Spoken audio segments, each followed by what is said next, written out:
Hello guys मु पुणी थे स्वागत करुच्ची tech and technician YouTube channel. तो सांग मैंने आपण घरे निश्चय यही भाव में टैंक फुल करने वाटर पंप थाए।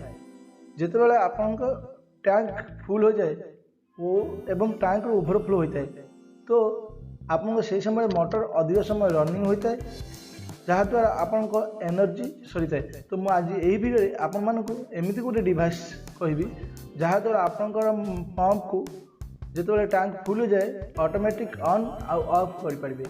ये वीडियो डिटेल्स किपर भाव में कनेक्शन हुए एवं आप निजे कौन सी टेक्नीशियन को न डाकी यही भाव में डिवाइस किणी कनेक्शन दे पारे।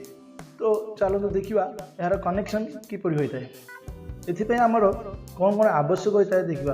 ये प्रथम आम आवश्यक होता है ये भाव में मेन सप्लाई बोर्ड आपण घरे ये भाव में सप्लाई बोर्ड निश्चय थी। तो नेक्स्ट आम आवश्यक होता है ये भाव में गोटे प्लग टप। ये प्लग टप थ्रू आम फेज आउ न्यूट्रल सप्लाई कनेक्शन करें। नेक्स्ट आम आवश्यक होता है वाटर लेवल कंट्रोलर। यही कंट्रोलर पाखे थी कौन भी इलेक्ट्रिकल कि इलेक्ट्रोनिक्स सप्रे आपण मैंने सहजरे पाइपर कि मु तले यह लिंक शेयर करदेवी आप मैंने से लिंक को जाई किनी पारे। नेक्स्ट आवश्यक होता है यही भाव में वाटर लेवल सेंसर 3 गोटी। तो यार लिंक मु शेयर करदेवी तो आप यही लिंक रू किनी पारे। नेक्स्ट आम आवश्यक तो आप घरे ये भाव में पंप थाए। तो नेक्स्ट आम यही भाव गोटे कनेक्टर आवश्यक होता है। तो ये रहा आम वाटर टैंक। प्रथम देखिए आम यार कनेक्शन किपर होता है। तो यार कनेक्शन होता है यही प्लग टप रू आम गोटे फेज सप्लाई बाहर करदे एवं वाटर लेवल कंट्रोलर यही इनपुट रो फेज रे कनेक्ट करवा एवं न्यूट्रल सप्लाई बाहर करवा वाटर लेवल कंट्रोलर रो इनपुट साइड रो एन नंबर पॉइंट रे कनेक्ट करवा। तो बर्तमान आम वाटर लेवल कंट्रोलर ऑन हो सारी। तो प्रथम आम देखा ये जो वाटर लेवल सेंसर यह किपरि आम कनेक्ट करवा। तो fast red colour sensor R1 रू आम बाहर कर सप्लाई आम यही भाव में आप देखिपे डायग्राम रे यही भाव में आप टैंक रो तले नहीं कनेक्शन करदे। तो नेक्स्ट आम G1 ये ग्रीन कलर रो आम जो सेंसर यही भाव में टैंक रो मझी पॉइंट रे नहीं कनेक्शन करें। तब नेक्स्ट देखिए B1 हूँ आमर ये ब्लैक कलर सेंसर। ये ब्लैक कलर सेंसर आम यही भाव में आप डायग्राम देखिपारे यही भाव में आम टैंक रे कनेक्शन करवा। तो यही भाव में आम सेंसर कनेक्शन करवा।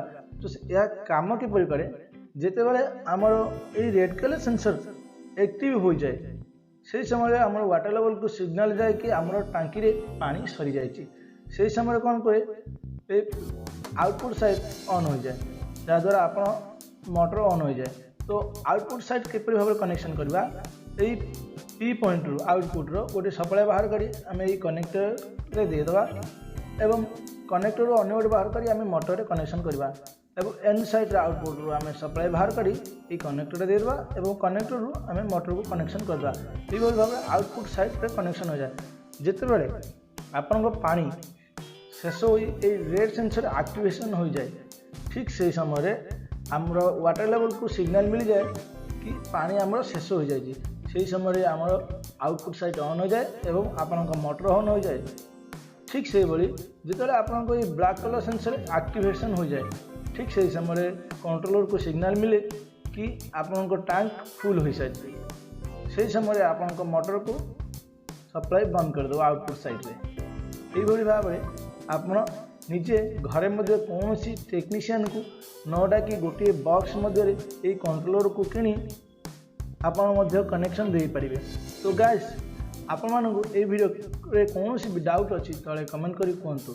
जदि आम चैनल नुआ अच्छा ताहले आम चैनल को सब्सक्राइब कर नियंतु एवं पाखरे थिबा नोटिफिकेशन बेल प्रेस करंतु जहाँद्वारा आपण माने यही भाव में इलेक्ट्रिकल रिलेटेड वीडियो एवं टेक रिलेटेड वीडियो आम चैनल पाई परिबे।